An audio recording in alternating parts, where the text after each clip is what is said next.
কানাডার ফ্র্যাঞ্চাইজি আসর গ্লোবাল টি-20 লিগে বাংলা টাইগার্স মিসিসাগার অধিনায়কত্ব করেছেন সাকিব আল হাসান। টুর্নামেন্টের শেষ দিকে দেখা গেল চরম নাটকীয়তা। শুধু সুপার ওভারের জন্য দল নামাতে অস্বীকৃতি জানানোয় শেষ পর্যন্ত বিদায় নিতে হয়েছে সাকিবের দল বাংলা টাইগার্সকে। নিজের বক্তব্যে অনড় ছিলেন সাকিব। এর ফলে টুর্নামেন্টের নিয়ম অনুযায়ী প্রতিপক্ষ পায় ওয়াকওভার। বিদায় নিশ্চিত হয় সাকিবের দলের।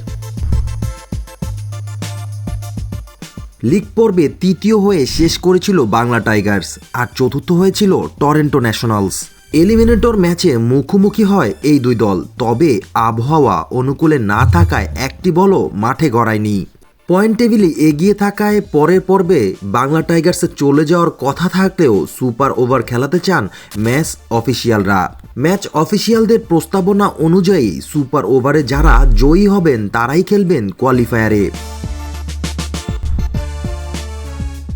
প্রতিযোগিতার নিয়ম জানিয়ে বলা হয়, ম্যাচ হওয়ার জন্য দুই দলকেই কমপক্ষে 5 ওভার ব্যাট করতে হবে।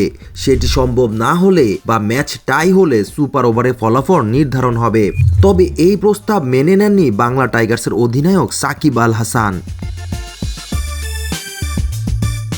কর্তৃপক্ষের দেয়া এই নিয়ম প্রত্যাখ্যান করে সাকিব বলেন, আমার দলের সঙ্গে অন্যায় করা হচ্ছে। প্রতিযোগিতারই নিয়ম অনুযায়ী লিগের পয়েন্ট তালিকায় এগিয়ে থাকার আমাদেরই কোয়ালিফায়ারে যাওয়া উচিত, কারণ ম্যাচ বৃষ্টির জন্য শুরুই করা যায়নি। তাই অসম্পূর্ণ থাকা বা টাই হওয়ার প্রশ্নই উঠছে না। উল্লেখ্য, ম্যাচ রেফারি যখন সাকিবকে বুঝিয়েও সুপার ওভারে খেলাতে রাজি করতে পারেনি, তখন উপায় না দেখে টরন্টোকে ওয়াকওভার দিয়ে জয়ী ঘোষণা করেন। এর ফলে প্রতিযোগিতা থেকে ছিটকে যায় সাকিবের বাংলা টাইগার্স।